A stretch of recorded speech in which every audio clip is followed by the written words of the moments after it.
Hello, beautiful soul family, and welcome to Weekly Wisdom and Insights, your home for spiritually guided transformation and empowerment. I am your host, Dearjames, and together with the unseen, Spirit, Source, and Symphony, we look at the current energies to the divine wisdom and knowledge, and we go as guided. And this is part 3 of 4 parts of these total solar eclipse energies, the Mercury retrograde energies, and the upcoming, the Mars Saturn conjunction energies and the upcoming on Saturday Jupiter Uranus conjunction energies, all setting a fiery tone of change. And so welcome, welcome, welcome. Lorna, welcome. Good morning. So we're going to jump right in. And as you're joining from around the globe, put a shout out in the comments and let us know you're there. And remember that we incorporate your comments and questions live throughout the broadcast. So welcome, Alicia. And just to start off, we're gonna stroll, since this is part 3 of 4 parts. We're gonna look at the main themes of where we began at the eclipse energies. The first one was a threshold moment, reinvention. And threshold, the level or point at which you start to experience something or at which something starts to happen or change. To invent again or anew, especially without knowing that the invention already exists. To remake or make over as in a different form. So this is all about our reinvention, literally micro, macro, from the inside out, the whole of the whole. And then last week, part 2, we had stepping through the doorway. What was I made for? And this whole discernment about what's my purpose? What is the new change? What is it that I will attract and draw to myself in this moment of extraordinary energies and time shifts and as above, so below energies? And then we move to part 3 this week, and we have a beautiful main theme. I'm going to bring up the image, a healed heart, 3 of Swords to 3 of Cups. And you have this beautiful image, this purple violet tree that's shaped like a heart, with the purple blue sky and everything, and this a healed heart. And that is the real message, that these energies, because remember the eclipse energies, so the new moon and the sun and Chiron, the wounded healer, were conjunct together at 19 degrees Aries, I believe. And thereby, we have this healing aspect going on, a healed heart. And it's a healed heart, meaning it's done. It's a fait accompli. So even though we may not feeling it in the moment, that is the energy, that is the where we're going. And it's this 3 of Swords to the 3 of Cups. And then when you look at the field, this golden field with again, these kind of violet purpley flowers, it reminded me of the Wizard of Oz. And when Dorothy and the Tin Man and the Scarecrow and the Cowardly Lion and Toto end up in the poppy fields, and how they kind of drift off because the poppies have them. There's a spell on the poppies that makes you fall asleep. And that's what it was conjuring. Again, the Wizard of Oz, and this mastery of everything we look for is within us. And let me just go briefly to, so this 3 of Hearts and the 3 of Swords. We're going to talk about them. I'm going to bring up an image so you can see what I'm talking about. On the left of the screen is the image in the tarot of the 3 of Swords. And it's literally a red heart with 3 swords kind of stabbing through it. You can see there's storm clouds and thunder and so forth behind it. And then to the right is the 3 of Cups, which is known as the 3 of Hearts, the 3 of Cups, about emotions. And so the 3 of Swords denotes heartbreak, separation, sadness, grief, sorrow, upset, loss, trauma, and tears. One of the most iconic images in the tarot, the 3 of Swords displays a floating heart that is pierced by 3 swords. Above it, there are heavy clouds. There is also a heavy downpour in the background. The symbolism is pretty opaque, and the emotional effect that it has is immediate. The heart is the seat of warmth, affection, and spirit, and the 3 swords indicate the power to harm, cause pain, and create suffering to what it pierces. This is an image of grief, loss, and literally heartbreak. The clouds and rain depict the surrounding grimness of the situation. All these symbols point to the Three of Swords, showing a low point in one's life. And remember, a healed heart, the Three of Swords to the Three of Cups. So we're moving from this Three of Swords, the agony, the pain, the separation, the grief, the loss, the heartache, to the actual Three of Cups. And this Three of Cups is a card of celebration. And so the Three of Cups denotes friendship, community, gatherings, celebration, group events, social events. And the 8, 2024 is an 8 year, and hexagram 8 is uniting, unite. So this coming together, this celebration. And it says, with the Three of Cups, you will see 3 women lifting their cups up in the air in a celebration of some sort.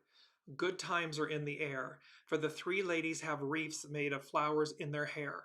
Wreaths are often associated with success and victory, so their happiness is well deserved. The ladies are also seen standing on top of a field of flowers and fruit, further adding to the joyful feelings and abundance in this card. There are feelings of beauty, growth, compassion, and happiness that the women share between each other. Women, 3 women. And this reminds me of the Moirae. And the Moirae are known as the Fates. So in Greek religion and mythology, the Moirae, often known in English as the Fates, were the personifications of destiny. They were 3 sisters, the spinner, the allotter, and the inevitable. Their Roman equivalent is the Parcae. The role of the Moirae was to ensure that every being, mortal and divine, lived out their destiny as it was assigned to them by the laws of the universe. And this plays to our, let me just go back to quickly, our mantras. The first mantra in part 1 was, I am open, able, and willing to reveal my spiritual fulfillment. So it's already, the mores, it's already been spun, allotted, and is inevitable. It's already present, it already exists. And we're simply meeting them. And so to go on on the Moirae, for the mortals, this destiny spanned their entire lives and was represented as a thread spun from a spindle. It's like the silver cord. Generally, the Moirae, were considered to be above even the gods in their role as enforcers of fate, although in some representations, Zeus, the chief of the gods, is able to command them.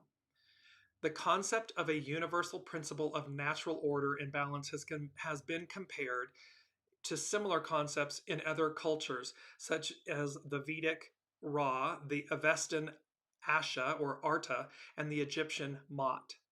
The word Moirae also comes from ancient Greek, which means lots, destinies, apportioners. It also means a portion or lot of the whole. It is related to meros, part, lot, and moros, fate, doom. The possible derived Latin meritum, reward, or English merit, may be coming from the Proto-Indian European language root to allot, to assign. And so we have this beautiful, and let me make this comparison really quickly. We have had before from the devil to the lovers. And so when we're looking at, on the left is the image of the devil card, and on the right is the lovers. And so this enslavement to liberation and freedom, to our original purity. And that is the same, I'm going to bring then to the Three of Swords and the Three of Cups. This enslavement, heartache, hardship, and so forth, to liberation, healing, celebration. And so again, our main theme, a healed heart.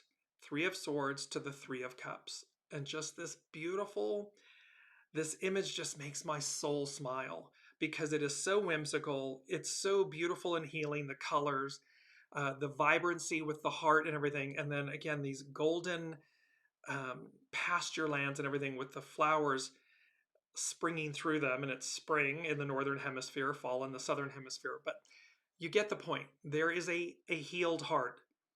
And so this is where the energies of the eclipse that total solar eclipse that was the counter completion to the August 2017 solar eclipse. X marks the spot across the US, the United States. And this advancement, this healing, because it was conjunct Chiron.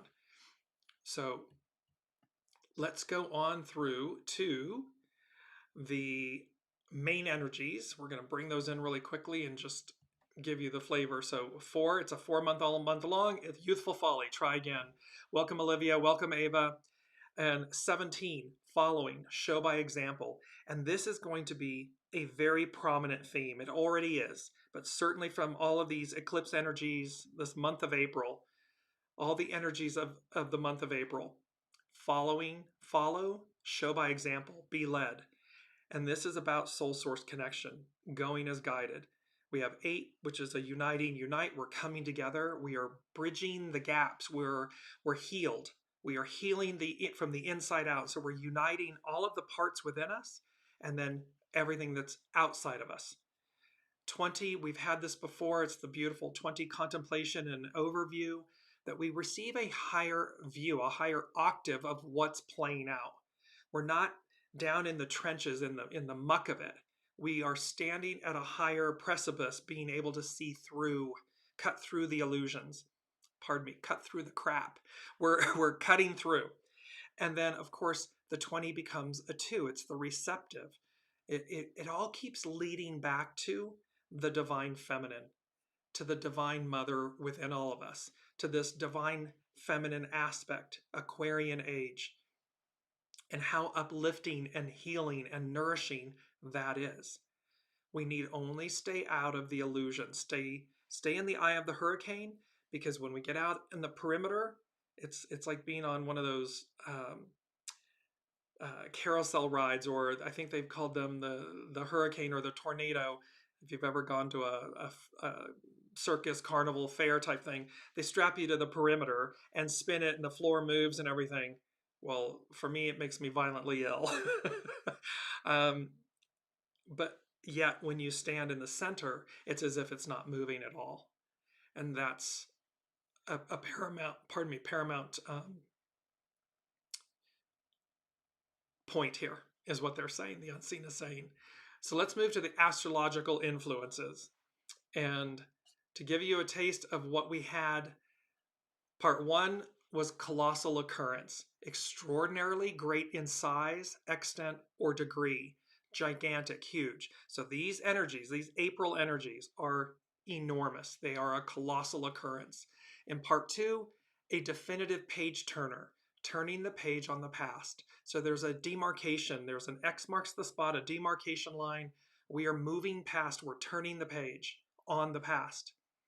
On this week, part 3, it's on the wings of love. And you will see with the Sabian symbols many references to love, to celebration, and to wings. And so this on the wings of love. And again, we have all the same energies. This on 4-1, we had Mercury station retrograde. On 4-8 was the total solar eclipse. On 4-10, Mars and Saturn conjunct. And coming up on Saturday, 4-20, is the Jupiter conjunct Uranus. And the Mars-Saturn, it creates a new 2-point-something year cycle. And the Jupiter-Uranus conjunction creates a 13-14 year cycle. So all of these new, plus the solar eclipse, this total solar eclipse. So powerful energies. Here's the astrological chart for the total solar eclipse. And as you can see, look at all the planets just stacked up on the right-hand side of the wheel. And they're all, they're all there. And you see the moon, the sun, and Chiron all at 19 degrees Aries. You also see just below the moon is the north node at 15 degrees Aries, which is within 5 degrees orb. So it's conjunct as well. And then to the far upper part, you see the symbol for Mercury at 24 degrees Aries, 5 degrees outside. And there's an aspect about this because Mercury is retrograde. So it's traveling, quote unquote, backwards. Well, the second thing that the unseen, I've skipped the first thing, I'll come back to it. The second thing the unseen said was Mercury retrograde, and then I heard the lyrics, Baby Think Twice. This is serious. It's from the song. It's by Celine Dion.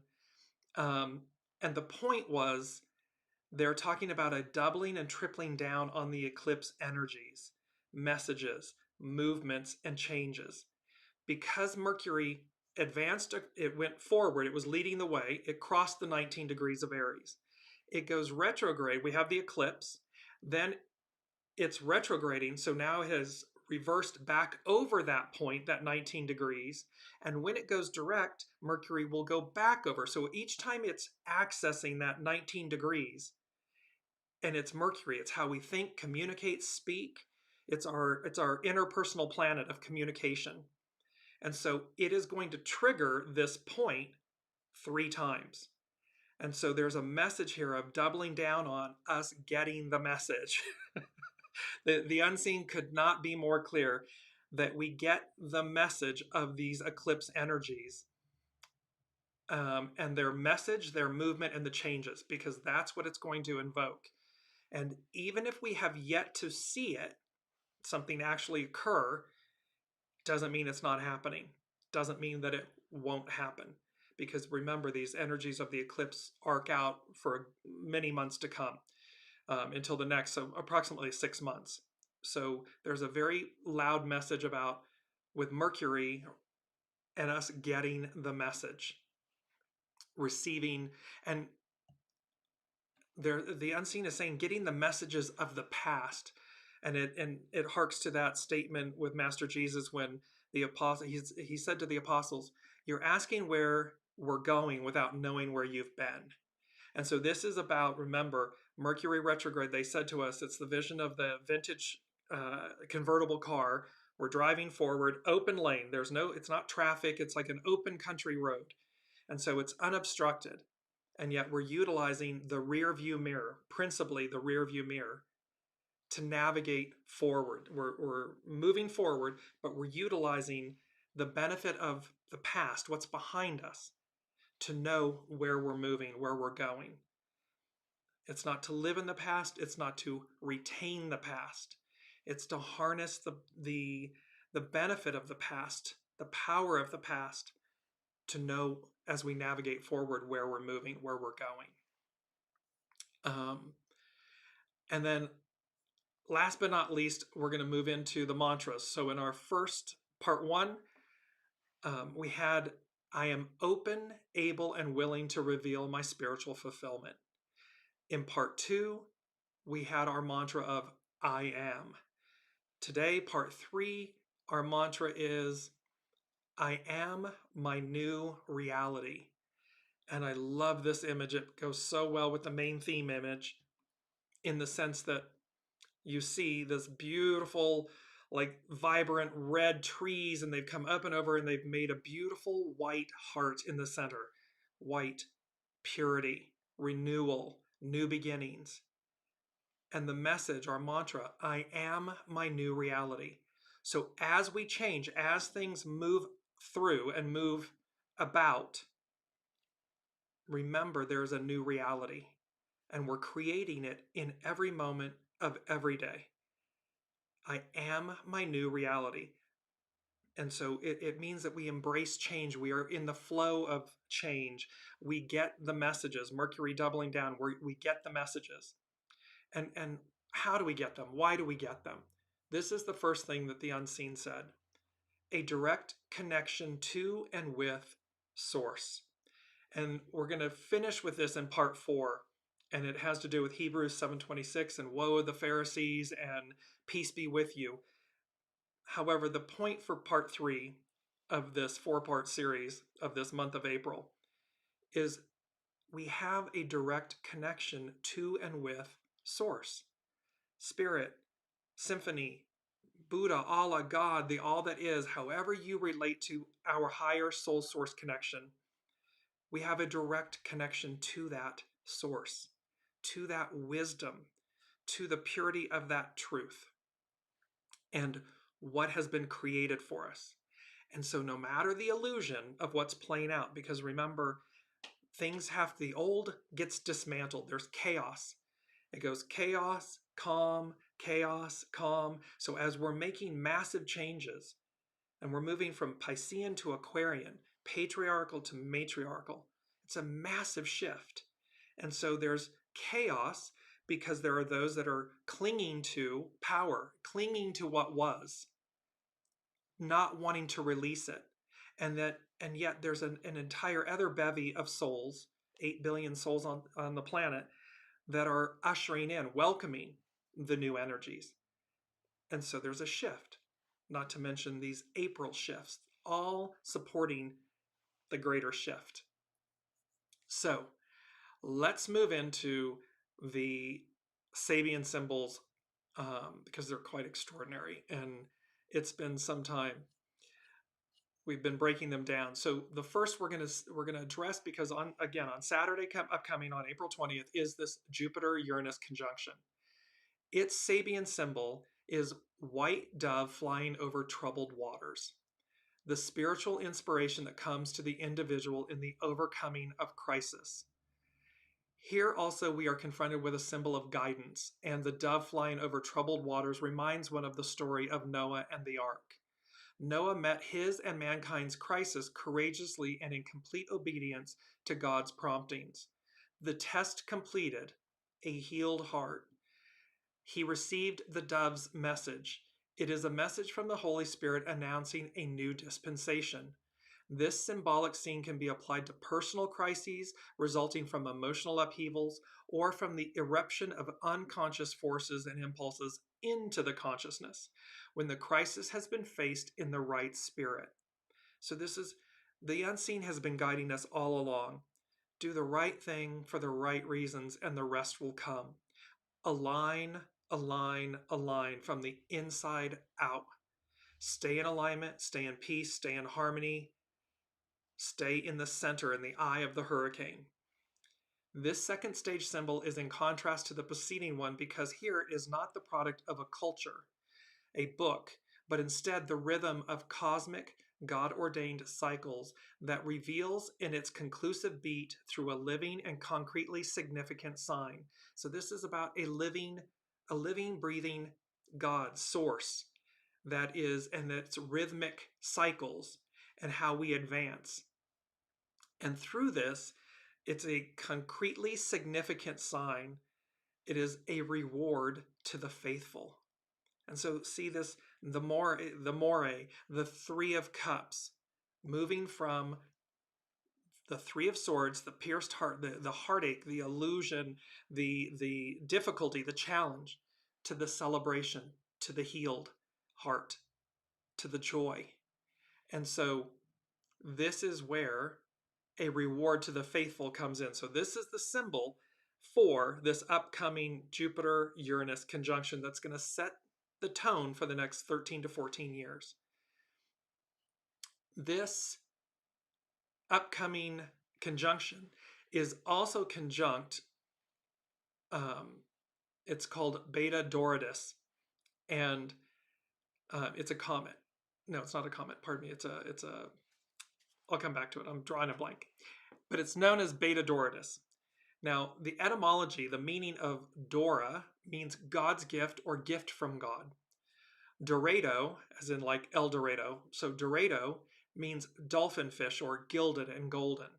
So this Beta Doradus, the Sabian symbol for its degree, is a jewelry shop filled with valuable gems, the social confirmation of natural excellence.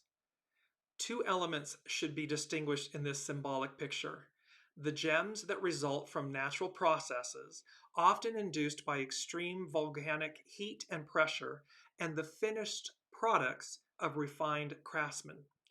So just in that, we're talking about the gems that result from natural processes of extreme volcanic heat and pressure. We are that gem. We are that diamond, that ruby, that emerald that has sustained extreme heat and pressure, change, chaos. And we are also then the finished product of that refined craftsman, meaning we're walking the talk. We walk the walk. We do the works. And thus, we shine, our inner light shines like a brilliant gem. Both the gems themselves and the artistry are highly prized and bring prestige to the owner of the jewels. The symbol applies to any product in which culturally acquired skill has embellished or transformed the end result of a lengthy and demanding natural process. Eons, centuries, millennia, we have been honing and polishing, awaiting this moment, this transformation. And it's been a lengthy, demanding, natural process. I mean, from the time of Master Jesus to now, 2,000 plus years. The Piscean to the Aquarian era, 2,000 plus years. Pluto in Aquarius, 246 years. So there's a long, lengthy, and demanding natural process. With this symbol at this stage, we are concerned with the social process which brings about a certification of personal worth, a reward to the faithful, a certification of personal worth. It means that as above, so below. It's this, remember they said you're being seen, you're being counted. So this certification of personal worth and this reward to the faithful is being received, is being experienced. It is being renewed. So those are the Sabian symbols for this upcoming Jupiter-Uranus conjunction on, which is also conjunct Beta Doradus on April 20th. And again, it's going to arc out 13, 14 years. So now we're going to look at the Sabian symbols that are conjunct. Just going to bring up the astro chart again. So you see the Sabian symbols will correlate to the horary chart for the total solar eclipse. So here's Jupiter. Again, this reference to wings. So wisps, welcome Jennifer, wisps of wing-like clouds streaming across the sky. The awareness of spiritual forces at work. Any emergence of life potentialities from the depth of the vast unconscious is answered by the spiritual activity of superconscious forces in a cosmic kind of antiphony. It's a responsive alternation between two groups and especially of singers. So as above, so below. So it's the unseen and 8 billion souls in reciprocity, bouncing back and forth. The individual who has taken a new step in their evolution should look for, quote, the signature of divine powers confirming their progress. This is about synchronicity. This is about in alignment with the soul source connection, being in alignment with the unseen. And there's a signature of divine powers confirming your progress. You will see it. When you are open to it, your eyes will see it because you're connected to it from the unseen. It may reveal the meaning of what is to come next. The, quote, wing-like clouds may also symbolize the presence of celestial beings, devas, angels, deities, blessing and subtly revealing the direction to take, the direction of the wind, of destiny, the morae, the fates. They are the epitome of destiny, fate.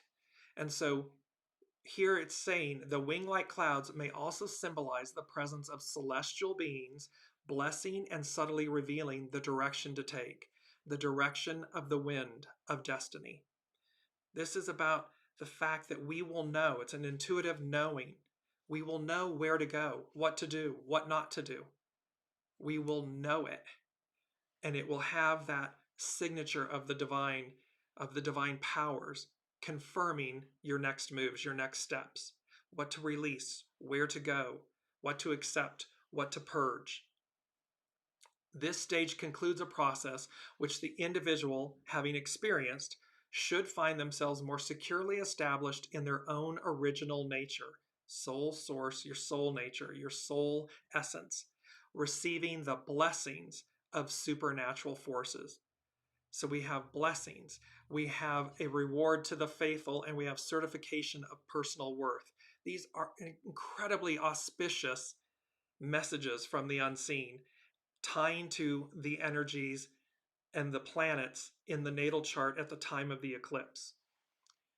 The new moon and sun and Chiron, all conjunct at 19 degrees Aries.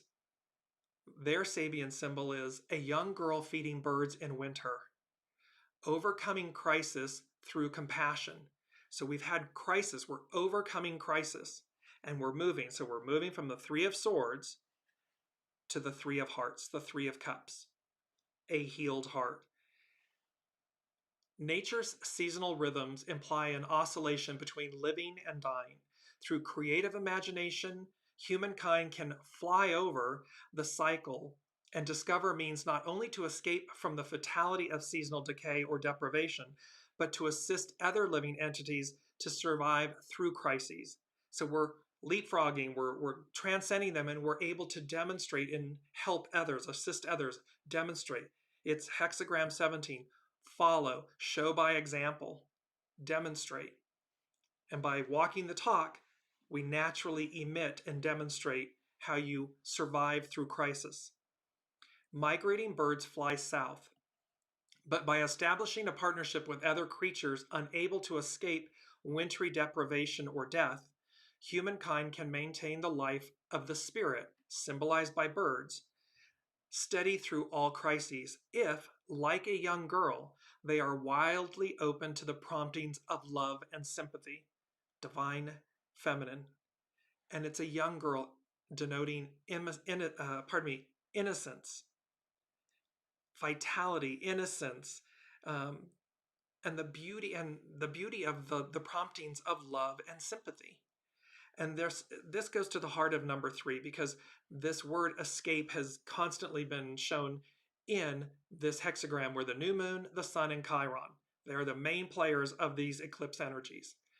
And it's about escape, how to, not only to escape from, escape wintry deprivation. There's all this reference to escape. And number 3 from the unseen was the word escape. No one escapes the tragedy, the outcome, the result, the reality. And it has to do with, and then tragedy, a play dealing with tragic events and unhappy ending, especially concerning the downfall of the main character. This immediately spoke to, first off, it's like, well, who's the main character? Oftentimes one would say, or most times you would say, it's the protagonist. However, the main character can be the antagonist that has created the chaos, the adversary. And initially and immediately, what came to mind when I received this from the unseen was, it's the bruised heel, crushed head from Genesis 3:15. So in essence, Master Jesus, his heel is bruised, but he crushes the head of the adversary.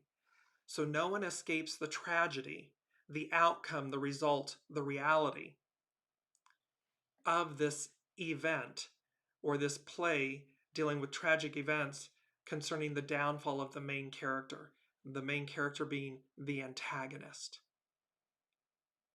the main character being the shadow aspect of the patriarchal, divine masculine rule, the chaos that we are purging and cleansing. It's the aspect of where we've been so we know where we're going. It is not about dragging that along with us. It is about purifying it and purging it so that restored, renewed, we advance. Speaking of advance, North Node. The North Node is where it's a it has to do with, it's a node, it has to do with the moon, and there's the North Node and the South Node, and it's the North Node denotes where humanity is going. Where is it leading us to? The Sabian symbol for it, nature spirits are seen at work in the light of sunset. So again, we have another Sabian symbol speaking about the unseen, about divine forces. It says attunement to the potency of invisible forces of nature. In the light of personal fulfillment, symbol of sunset and wisdom, humankind may be able to establish a life-giving contact with natural forces. These are active anytime growth processes take place. But humankind's individualized mind is usually too focused on working for consciously set goals to be able to realize concretely the presence of invisible or occult forces in operation. We're too in the ego mind personality um, lane versus the soul source connection lane to recognize that these forces are in operation. They're working on our behalf, with us, for us. These forces constitute a specific realm of any planetary life. They are inherent in all biospheres on whatever planet. They are non-individualized and unfree energies forming in the substratum of all life processes. That's very wordy to say they're everywhere. They're omnipresent, omniscient. They are everywhere. And they are part of a substratum of all life processes. Thus, of the process of integration at the level of the planet as a whole, meaning the planet as an organism with its automatic systems of growth, maintenance, and organic multiplication. In this planetary organism, those nature forces act as guiding and balancing, harmonizing factors, somewhat as the endocrine system does in the human body. And behind this system, the more occult wisdom web of chakra energies related to prana, life force, the solar energy. It is when this energy becomes less dominant thus symbolically at sunset, or when the body energy is weakened by illness, fasting, or sensory deprivation, that it becomes easier to perceive these nature spirits, quote, nature spirits, and to give them forms that symbolize the character of their activities. So in other words, when our defenses are down, when we're not in our ego, mind, personality lane, when we are uninhibited, relaxed, they become present. We see them, we connect to them more naturally and organically, and thereby we are able to perceive these nature spirits and to give them forms that symbolize the character of their activities. It can be a billboard, it can be a song, it can be an image in the clouds, it can be a call from a friend, a family member, or something. They take form and symbolize the character of their activity. These forms differ with the cultural imagery of each human collectivity, retaining nevertheless some basically similar characteristics, meaning that where we our place of origin, where we live on the planet, what societies we partake in, and so forth, will play a role. It will speak to us in a matter of character and symbology. When this Sabian symbol reaches into the consciousness of humankind seeking meaning, it should be seen as an invitation to open their minds to the possibility of approaching life in a holistic and non-rational, intuitive manner. A soul source leading, your soul leads manner. This symbol implies a call to repotentialization. What this also means is the process of becoming like a little child. Master Jesus says, you want to inherit the kingdom of heaven? Be childlike. Be childlike means awe, wonder, openness, ability to communicate with the whole of the whole, with the unseen. It means to be in the lane of your soul. Its purity, its innocence, its goodness, its openness, and its gnosis, its wisdom. If we are stuck in the ego, mind, personality lane, our head is down, we're disconnected from source because we're not childlike. We're the complete opposite of it. Now, Mercury. So here we are in Mercury. Let me know how this is all resonating with you all in the comments. There's big energies here because they're talking to us. A healed heart, 3 of swords, 3 of hearts, the 3 of cups. A direct connection to and with source. that Mercury, we're coming to Mercury now, is doubling and tripling down. The unseen is saying to us, we're going to have really 3 occasions to get the message, to understand what's on offer here, because there is no escape. And no one escapes the tragedy, the outcome, the result, the reality of the downfall of the main character, which is the antagonist. And the antagonist can play many roles. And it's because number 4 from the unseen, they said, a bountiful blessing, crop, time, choose your side. So again, it's all of these Sabian symbols are bountiful. They're blessings. They're extraordinary. I mean, Jupiter, the great benefactor, Uranus, expect the unexpected, a total solar eclipse, the power of the moon to eclipse the sun, the equality of that, the unity of that. They're not adversaries. They're not fighting against one another. They work, the sun and the moon in an eclipse work together to eclipse things out of our lives, to advance us, to bring things, to purge, to cleanse. And then in its conjunct, the wounded healer, Chiron, a healed heart. Why? To bring about bountiful blessings, a bountiful crop, a bountiful time. Choose your side. And choose your side means, again, are you advancing? Are you openly embracing? Are you openly interacting with the unseen, with your soul source connection? Or are you attempting to stop time? Are you somehow team antagonist as opposed to team protagonist? Choose a side. Mercury, the Sabian symbol for Mercury. The possibility for humankind to gain experience at 2 levels of being. The revelation of new potentialities. Revelation, to reveal, to an extraordinary understanding event. In some unspecified way, the symbol is a guarantee that humankind can operate successfully at 2 levels of consciousness when they have previously met the condition mentioned in the preceding symbol. Be open, be able, and be willing to shape your translucent mind in the form revealing spiritual fulfillment. This is where the mantra came from.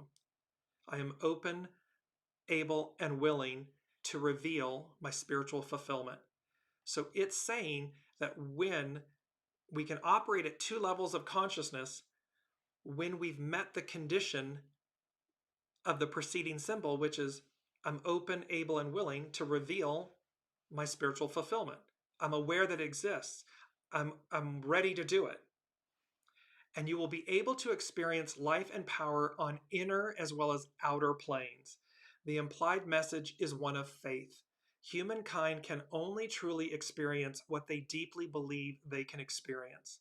So again, the reality of color versus technicolor. Does technicolor exist? Does a world better than the one we are currently in exist? Are we a part of it? Does that exist? The implied message is one of faith. Humankind can only truly experience what they deeply believe they can experience. In the individual micro of our lives, that truth holds. Do I believe I'm capable, I'm worthy, I can achieve, I can take the next step? That's what this symbol speaks to, and it's Mercury, how we think, how we communicate, our interpersonal planet of communication and thought. This symbol announces the possibility of a new step in evolution, but it is still only a possibility, a promise. Remember 7, the foundation of God's word. It's the foundation and the fulfillment of the promise. The individual is truly on probation. Choose your side. Align with your side, choose your side, and advance. Everything about you, align it together and advance. Venus, the symbol for Venus, a triangle with wings. So you see many things: waters, wings, wisdom, higher power, higher forces. And this plays to number 5 that the unseen gave us, which is Fly Like an Eagle. And it's the Steve Miller Band. And I just want to go to, um, so about Fly Like an Eagle, written by Steve Miller and Steve McCarty. The song is purely and simply an account of the writer's interpretation of the Bible. From Mr. McCarty's website, he has this to say about the song. Steve Miller and I wrote this song together, which evolved over several years with several people during the early 70s. It has been used for themes for so many things, from football teams to the United States Postal Service. It is a very special song that is more serious and relevant today than even back then in the 70s. This song, Fly Like an Eagle, had its origin in another song previously written named In the Ghetto. It was a song of protest about the lack of U.S. government's involvement in the fair treatment of Native Americans, Native Indigenous peoples, Native Americans, so in tune with Mother Nature, Mother Earth, the animals, spirit, and in essence, this In the Ghetto, this protest about the lack of consciousness in their fair treatment. In the chorus, Fly Like an Eagle, to be carried in spirit, is a direct reference to the Old Testament prophet Isaiah. In Isaiah 40:31, in the King James Version, we read, But they that wait upon the Lord shall renew their strength. They shall mount up with wings as eagles. They shall run and not be weary, and they shall walk and not faint. Whereas Mr. Miller's verse, feed the babies who don't have enough to eat, shoe the children with no shoes on their feet, house the people living in the street. Oh, oh, there's a solution. In Miller 1976 is a direct reference to the New Testament in Matthew 25:34-36. Then the king will say to those on his right, Come, you who are blessed by my Father, inherit the kingdom prepared for you from the creation of the world. For I was hungry, and you fed me. I was thirsty, and you gave me a drink. I was a stranger, and you invited me into your home. I was naked, and you gave me clothing. I was sick, and you cared for me.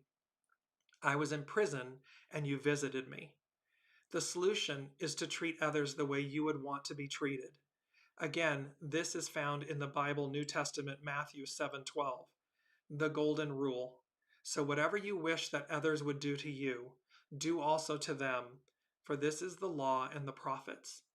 So we see how this on the wings of love, fly like an eagle, this do unto others as I would have done to me, because there's a deliverance at hand. There's a new dispensation at hand. They're drawing a line in the sand. You're being seen. You're being counted. And this personal lives, personal relationships, the relationship with ourselves, institutions, businesses, small businesses, governments, it applies to all of us.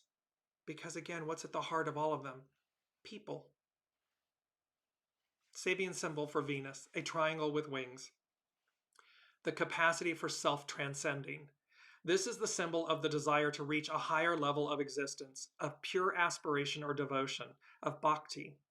What has emerged in the first phase of the process of differentiation is becoming aware of the possibility of further upreaching. We have that beautiful image from Disney's Up, that upreaching. We're being uprooted and delivered to a new place, to a new way, a new dispensation. The principle of levitation is seen as one of the two essential factors in evolution. The emergent being glorifies and deifies it, but it is still only an ideal. At this stage, nevertheless, the whole being experiences a childlike longing for its eventual realization. We have a childlike urge and knowing and desire for this higher realm of existence, this higher realm of possibility. At this stage, quote, a new dimension of being is envisioned, mobilizing creative endeavors. It's mobilizing us to create anew. It's mobilizing us to dream and believe and know that the ideal becomes the new reality. It's no longer trekking up the mountain. We've been so focused, this long process. We've been trekking up the mountain, trying to get there, trying to get to this ideal. Well, at this stage, a new dimension of being is envisioned, mobilizing creative endeavors. It's Venus, representing the divine feminine. The symbol for Neptune, light breaking into many colors through a prism. The analytical power of the mind necessary for the formulation of life processes in their many aspects. Cycles of existence begin in unity and end in what Dane Redier has called multi-unity. At the stage of consummation, the many individual differences are totaled. They constitute a sum. Within that sum, a unified total. The inevitability of the future process of differentiation is implied. So the future, the difference of what's before us is juxtaposed against what we've already experienced. And thus we return to this state of chemical matter known as humus. What the symbol tells us is that unity will always break again into multiplicity. The prism is always there. So in other words, chaos, calm, chaos, calm. It's constant because it's ever ascending, it's ever transcending, it's ever evolving. And that is true of us. We are not the same person we were in high school that we are in our 30s, 40s, 50s, and 80s and hundreds. We go through incarnations within the incarnation. We are continually evolving as this beautiful multiplicity of this prism. There is no absolute unity. If anything could be called absolute, it is the relationship between the one and the many. The only absolute is your soul source connection. It is the one constant. It is what we come into this life with. It is present all throughout our life, and it is what we leave with. We don't take our possessions, our physical possessions. We don't take our homes, our cars, our titles, our cash, and, we don't take that with us. The only absolute is the relationship between the one and the many. This symbol points to the fundamental type of operation in all modes of existence. The most beautiful and seemingly everlasting experience of unity will in time be superseded by the need to attend to a multiplicity of details. This symbol speaks to differentiation.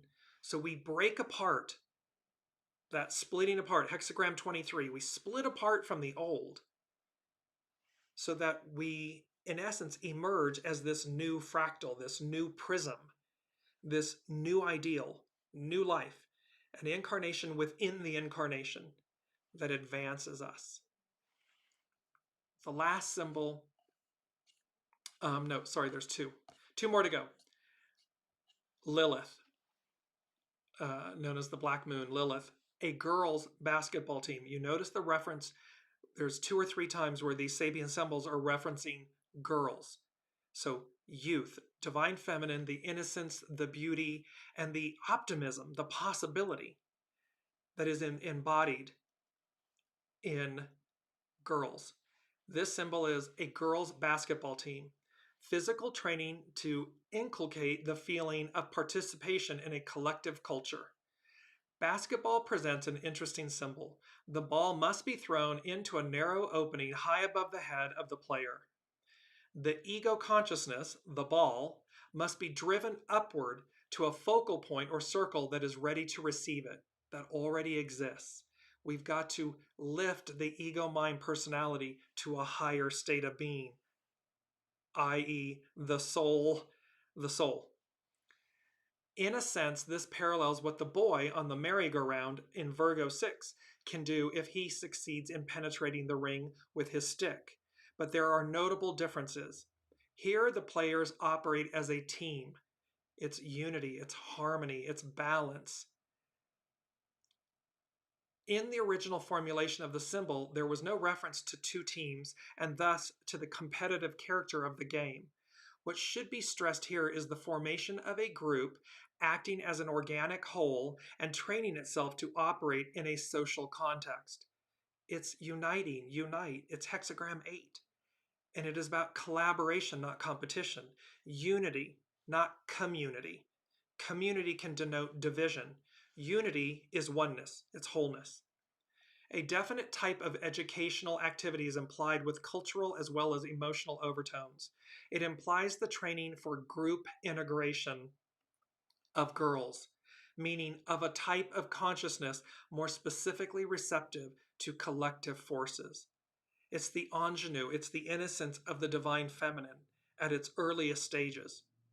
And thus, this training for group integration of a type of consciousness more specifically receptive to collective forces, the innocence of the divine feminine, and the empowerment of it, the unity of it, the driving force of it. Last but not least, we have Lot of Fortune, and its Sabian symbol is a butterfly with a third wing on its left side. The ability to develop for inner strengthening new modes of response to basic life situations. The butterfly is the ancient and traditional symbol of the results of the process of spiritual rebirth. If the butterfly has 3 wings instead of 2, a special development of an aspect of the spiritual life is shown. So this is what this is speaking to is the butterfly representing spiritual rebirth, renewal, and this additional wing is a special development of an aspect of the spiritual life. So it's an addition of heightened seeing, heightened receptivity, being able to see technicolor, the unseen. 3 is a symbol of fulfillment. Some power has been added to the normal spiritual life of the individual person. Divine blessings, a reward to the faithful. There's an enhancement at hand. Something's being added to, quote unquote, the norm. The ideal becomes the new reality. The left side usually refers to the instinctual field of the consciousness, but it is also the heart's side, a healed heart. A new strength is shown, perhaps yet unrealized. So we're speaking to something that is present, being conferred, a new dispensation. However, it may yet be unrealized, meaning it may not yet be known to us that it's there. A 4th stage symbol usually refers to some kind of technique or technical achievement. What is implied here is that the contact with the revivifying life force can result in the appearance of a new faculty, the use of which may not yet be consciously evaluated. Indeed, it is the establishment of such a contact which constitutes a technique for original mutation. Mutation, the changing of the structure of a gene, resulting in a variant form that may be transmitted to subsequent generations, caused by the alteration of single base units in DNA or the deletion, insertion, or rearrangement of larger sections of genes or chromosomes. Something within us becomes activated. Something that has been dormant is turned on, and thereby the original mutation is changed. This gift and reward to the faithful that allows us to operate at a higher level. This is the argument with AI, artificial intelligence, that somehow artificial intelligence is the end all be all, is going to advance humanity. When here it very clearly speaks to original intelligence, source. It's already a part of us. It is not outside of us. And thus the activation of this faculty, this third wing, raises us to a whole new level of being, to a whole new world. And thus, it's not artificial, it's original. It's inherent, it's innate, and it's a reward to the faithful. I'm going to close with our 2 quotes. Our first one is, desiring to lead the people, one must follow behind them. And this is by the master. And what this speaks to is, and it goes with the beautiful quote we had from Plato, only those who do not seek power are qualified to hold it. Well, this is desiring to lead the people, one must follow behind them. It means you create no obstruction. There's no illusion. There's no competition. There's no jealousy. There's not a Three of Swords wounded heart. You stand in the beauty and the empowerment of a healed heart. You are not afraid to ask what you do not know. You are not afraid to lift the entire boat, the entire village. Because in unity, we all arrive, we all advance. And thus there is a bountiful blessing, a bountiful crop, a bountiful time. Choose your side. There's more than enough. There has always been more than enough. It's just, what side do we choose to be on? What do we believe? Mercury, doubling down, tripling down on the message. Last but not least is this beautiful quote by the master as well. To benefit others without extracting gratitude, and to steward without exercising authority is virtue. So again, this beauty of the fact that to steward or to benefit others without extracting gratitude, we don't do something with the intention of getting something in return, of extracting something.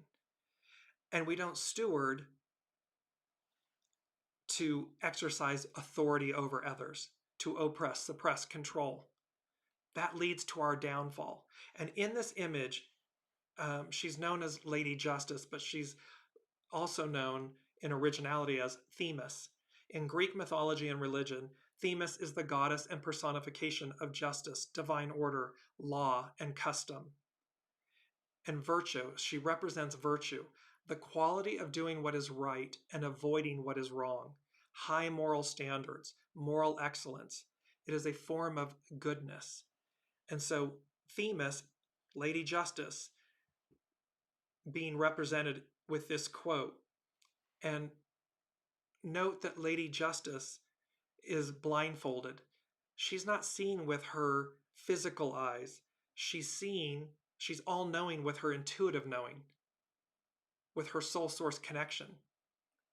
She holds the scales of justice high, meaning virtue and justice are paramount. And in her right hand that's lowered, she has a sword. She cuts through. She cuts through the minutia. She cuts through the illusion. She cuts through the BS to render justice, virtue, goodness, moral excellence.